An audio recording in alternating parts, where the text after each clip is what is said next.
오래 전의 일입니다. 친구와 함께 백화점에 갔다가 돌아오는 길이었습니다. 에스컬레이터를 타고 내려오는데 에스컬레이터 맨 아래에 있었던 멀끔한 남자가 제가 뭔가를 공손히 건네더라고요. 그러면서 말하길 종말론입니다 라고 했습니다. 저는 이 말을 듣고 두 귀를 의심했습니다. 아니, 이 시대에 종말론에 관심을 갖고 있는 남자가 나 말고 또 있단 말인가? 라는 생각이 들었기 때문입니다. 그러면서 같이 갔던 친구 얼굴을 보면서 너무 놀라서 이게 말이 되냐고 묻는 도중에 그 친구는 제가 받은 종이를 보고서 대수롭지 않다는 듯이 말했습니다. 조말론이네. 알고 보니 조말론이라는 향수 브랜드가 있더군요. 저는 이렇게나 저만 관심 있는 주제에 관해 오늘 여러분들께 들려드리고자 합니다. 그리고 여러분도 이 주제는 우리가 꼭 관심을 가져야만 한다는 그 사실에 대해서 오늘 강의 말미에서 함께 확인할 수 있기를 바랍니다.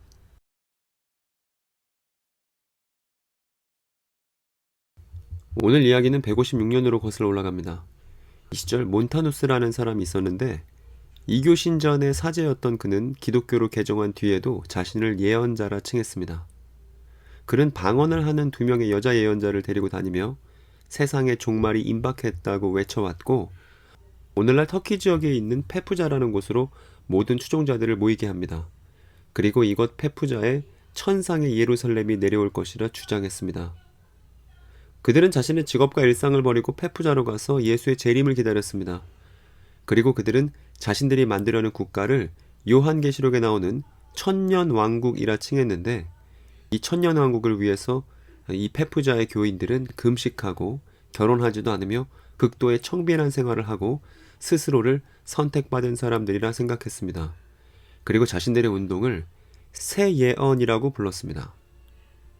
그러나 페푸자에는 새 예루살렘이 내려오지 않았습니다. 그리고 지도부들은 다 죽었죠. 그러나 조직 관리가 잘 이루어졌던 이 조직은 이후에도 갈라디아, 시리아, 흑해 연안까지 퍼져나갔습니다. 당대 교회는 이 새 예언 운동을 단죄했고 몬타누스파는 몇몇 지역을 제외하면 쇠퇴의 길을 걷게 되었습니다. 그런데 단순히 초대교회 이단이구나 라고 생각하고 넘어가려고 했던 이 내용에서 뭔가 하나 걸리는 것이 있습니다. 그것은 우리가 지난 영상에서 만났던 테르툴리아누스가 이 몬타누스파에 들어갔다는 것입니다.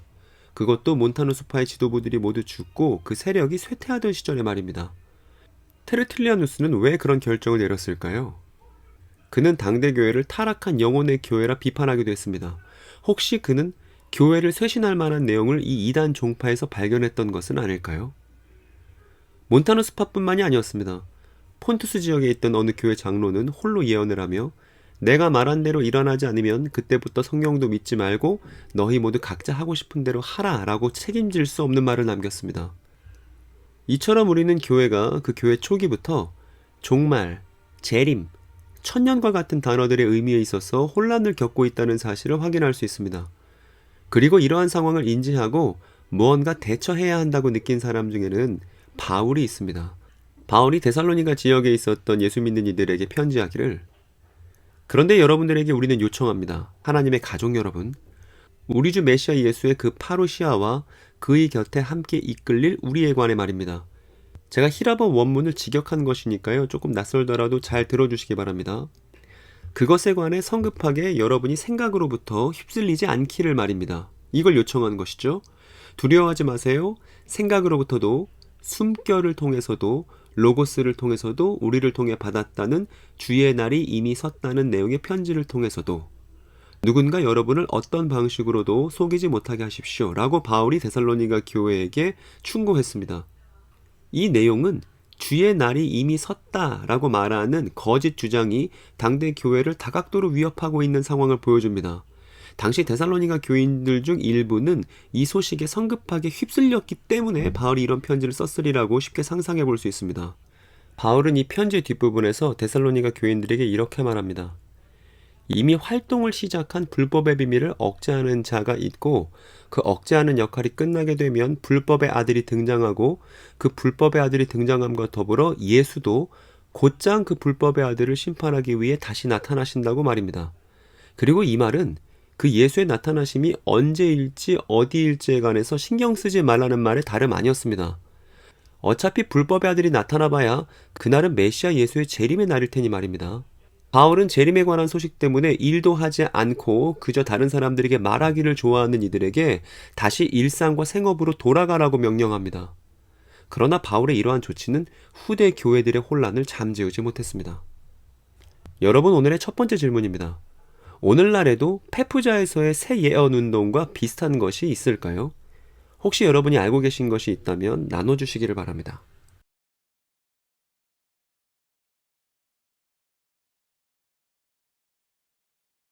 오늘날 일반 교회에서는 역사의 끝에 관한 이야기를 듣기가 어렵습니다. 다만 개인의 죽음 이후 어떻게 될지에 관해서는 쉽게 들어볼 수 있죠. 소위 죽어서 가는 천국 말입니다.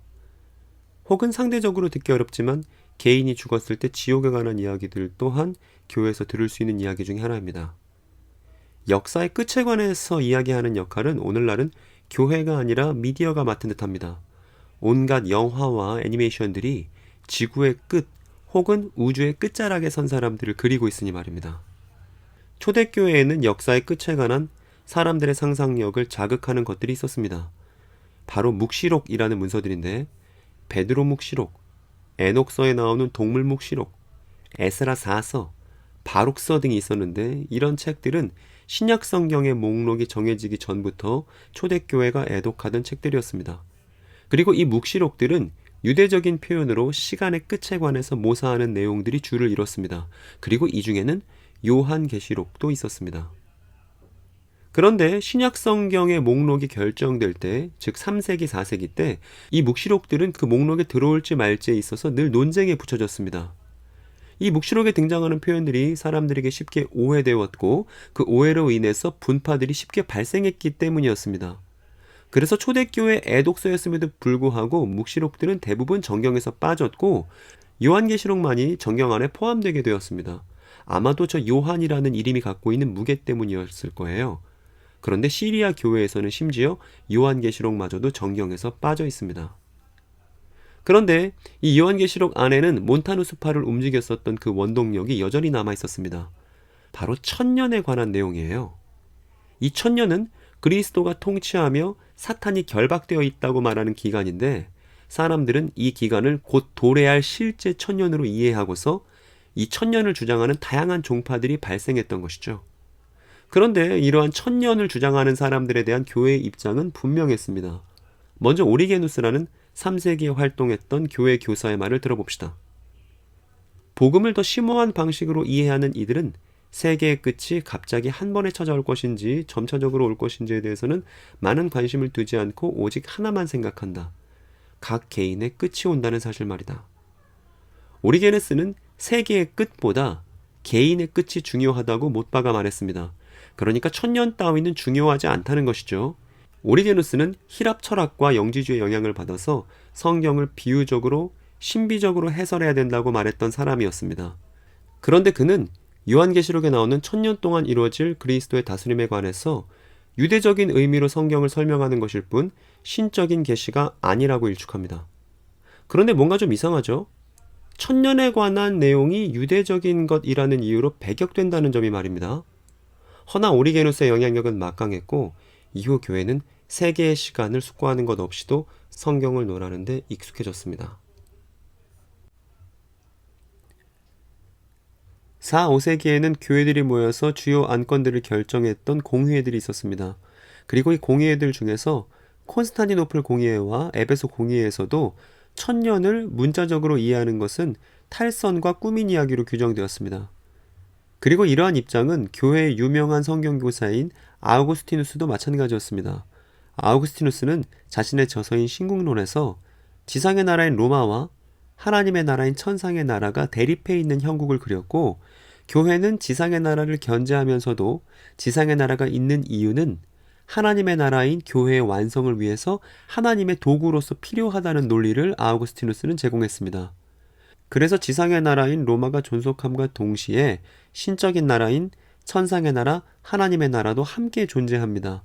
이 둘은 긴장 관계를 가지고 있지만 서로가 서로를 전복시키지는 않습니다.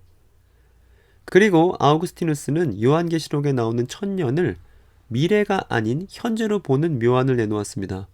즉, 이 두 가지 나라가 공존하고 있는 현재 자체가 천년이라고 주장한 것이죠. 이로써 교회는 더 이상의 미래의 천년을 기다릴 필요가 없어졌습니다. 그리고 교회가 역사의 끝을 숙고할 필요가 없어졌을 때 교회의 사유는 개인의 시간, 개인의 죽음에 몰두하게 되었습니다. 오리게누스처럼 말이에요. 그리고 이 점은 중세 교회에서도 마찬가지였는데 토마스 아퀴나스에게도 교회가 달려야 할 시대의 끝 같은 것은 보이지 않습니다. 생각해보면 신성한 사제들에 의해 통제되는 제국의 종교에게 있어서 임박한 파국의 시간이란 조직의 안정성을 해치는 것일 뿐이라는 생각을 쉽게 해볼 수 있죠.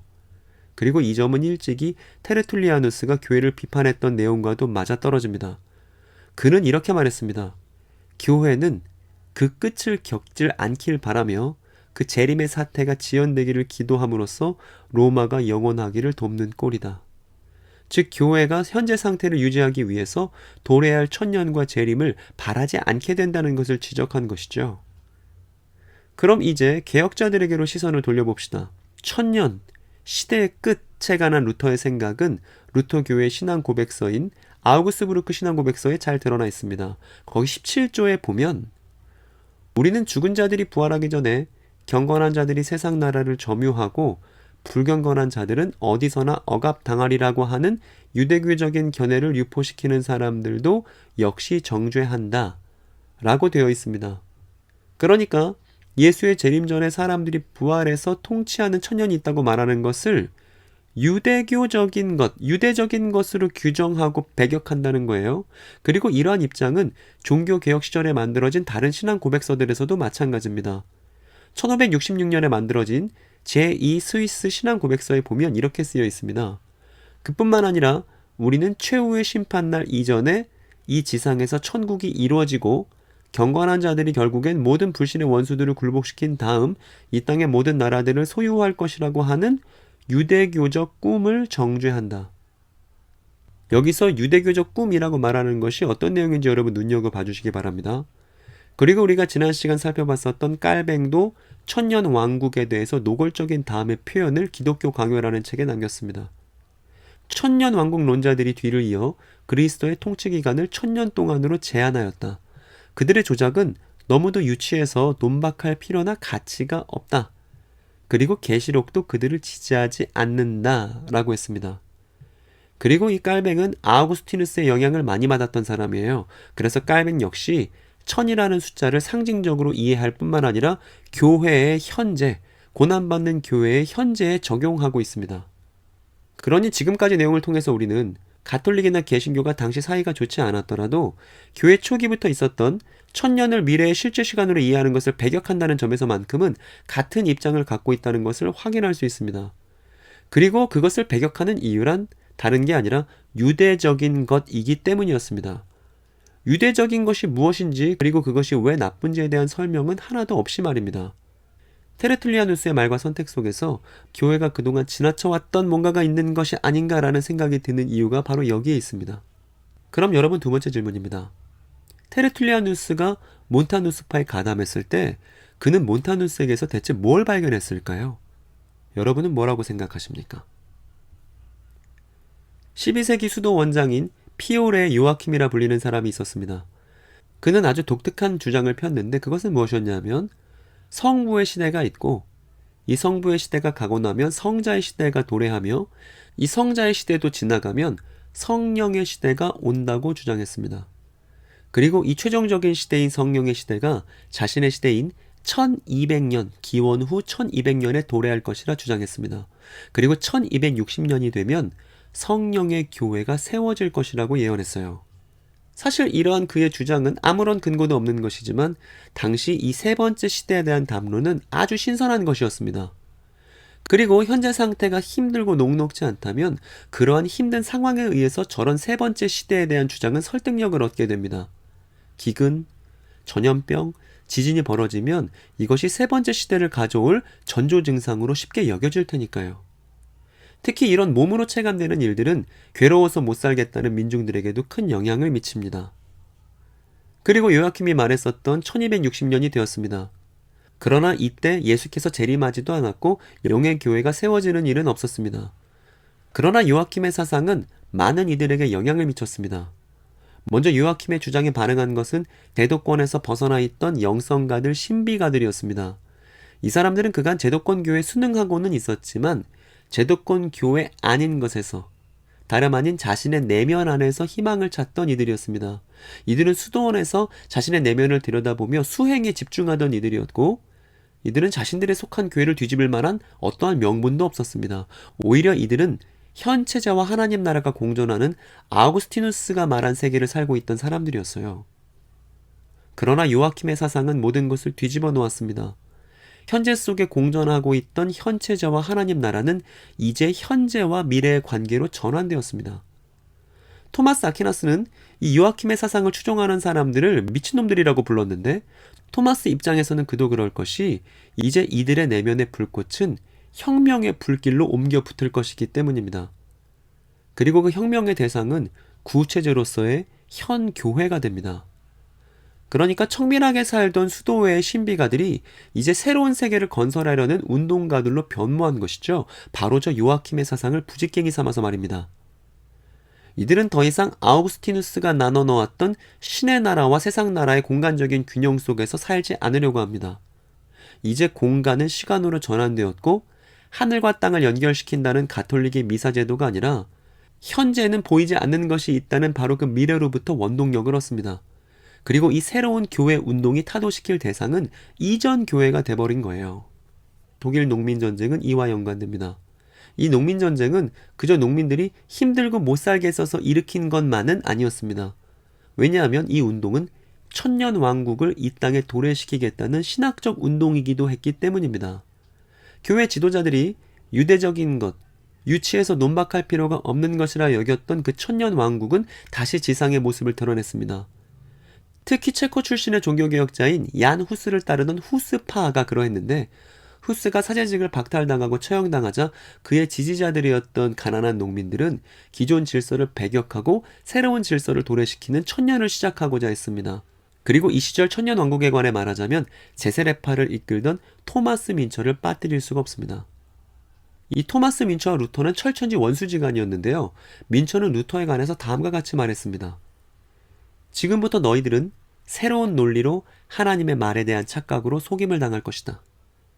즉, 민처가 보기에 루터의 사상은 새로운 논리에 지나지 않다는 말입니다. 루터의 개혁은 인간을 새롭게 이해하는 것을 도와주었습니다. 즉, 교회 제도와 나 사이에 있었던 균열을 드러내고 그 균열을 죄인으로서의 나와 의인으로서의 나 사이로 옮겨둔 것이죠. 이것이 루터의 공헌이었습니다. 그래서 루터 이후의 인간은 죄인이라는 점에서는 아무것도 할 수 없지만 복음으로 인해 자유롭다는 두 가지 이 사실이 모순이지만 공존했던 것이죠. 그런데 이것은 민처가 보기에는 죄인이면서도 복음으로 자유로운 인간들이 새 시대를 가져오지 못하고 오히려 타락한 국가와 그 국가가 부여하는 법과 의무에 다시 종속된다는 문제가 여전하다고 봤던 거예요.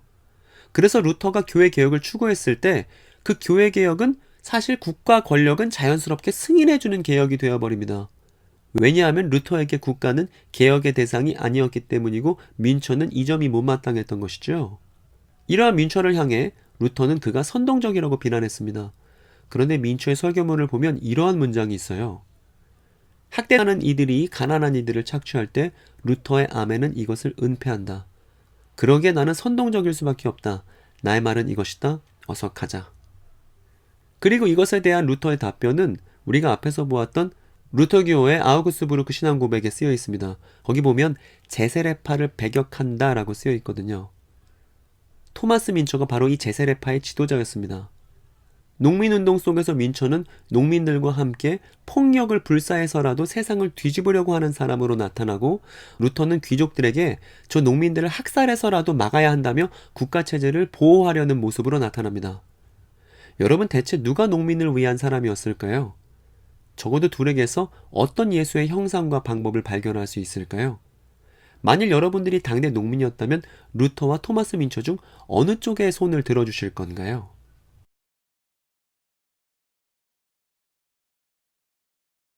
이후 제세례파와 농민 부대는 독일의 도시 민스터에서 신정 정치를 시도했습니다. 1000명의 시민에게 다시 세례를 주었습니다. 여러분, 이 제세례가 얼마나 혁명적인 메시지인지를 생각해 본다면 당시 가톨릭에서 영세를 받으면 개신교 어떤 종파에서도 다시 세례를 주지 않았습니다. 왜냐하면 가톨릭에서 준 세례를 인정하기 때문인 것이죠. 그런데 제세례파는 모두 다시 세례를 받아야 한다고 말하면서 이전 권위들을 모두 부정한 것이죠. 그리고 당시 남녀 성비가 다 깨져서 남자는 적고 여성이 많았기 때문에 이 민스터에서 제세례파 농민 부대는 다시 일부 다처제를 부활시키려고 했습니다. 이를 민스터 반란이라고 합니다. 결과는 어떻게 되었냐면 1년간 저항하다 진압되었고 5천여 명의 농민 전사자만을 남긴 채 이 폭력적인 천년왕국 운동은 막을 내렸습니다. 그리고 민스터에는 지금도 이 천년왕국 지도자들을 가두어서 전시했던 세 장이 남아있습니다.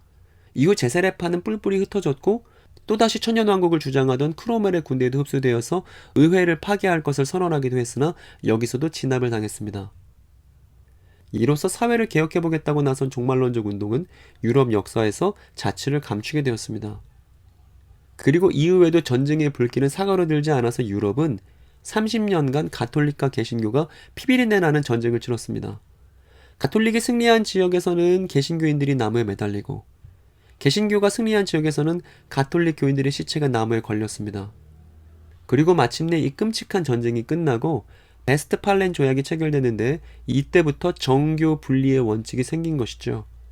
즉 종교와 전쟁을 완전히 분리시켜서 이따위 전쟁이 또다시 벌어지지 않게 하자는 것입니다. 그런데 정교 분리 이후에도 종말론적 혼란은 여기서 그치지 않았습니다. 17세기 일어난 청교도 운동에서 또다시 천년왕국이 선언되었고 예수의 재림을 아우르는 역사의 시간표를 짜기 시작했습니다. 지금 여러분이 보시는 것은 당대에 만들어진 역사의 시간표예요. 가운데 세 구간으로 나눠졌다는 것을 통해서 피오레 요아킴의 향기를 우리가 느낄 수 있죠. 그리고 그것을 세분화시켜서 창조부터 메시아의 재림까지 역사적인 상황들을 이해하고자 했습니다. 교회는 이런 방식으로 세계의 끝에 관해서 사유하고자 했습니다. 이때 휴거, 세상나라 다음에 도래할 제5왕국, 그리고 예수의 재림 시기에 유대인들이 집단 회심할 것, 또 제3성전 같은 키워드들이 이 시절 나온 것들입니다. 그리고 19세기에는 존 넬슨 다비가 자신의 휴거설과 더불어서 1000년이 도래하기 전 역사의 시간표를 짰고 그리고 이것을 시작으로 소위 세대주의라는 이름으로 묶이는 여러 버전의 시간표들이 출현했습니다. 그리고 이 시절만 하더라도 휴거는 의심받지 않은 아주 당연한 것이었습니다. 지금 여러분이 보시는 것은 당대 책자인데 저렇게 예수의 재림과 함께 위로 들림받은 사람들이 있고 그 아래는 심판받는 불신자들의 모습이 저 그림에 표현되어 있죠. 그리고 우리나라는 이 시절 신학 연구의 영향을 직격탄으로 맞은 나라입니다. 그런데 이런 와중에도 종말에 대한 1세기 유대인의 입장은 신학 안에서도 교회 안에서도 베일에 감춰져 있었습니다.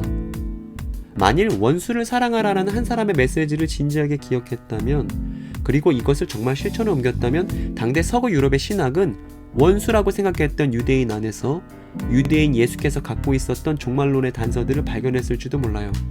그러나 그런 일은 벌어지지 않았습니다. 그리고 이 사태를 뒤집는 터닝 포인트는 신학과 교회의 반성이 아니라 2차 세계대전과 홀로코스트였습니다. 오늘 마지막 질문을 여러분들께 드립니다.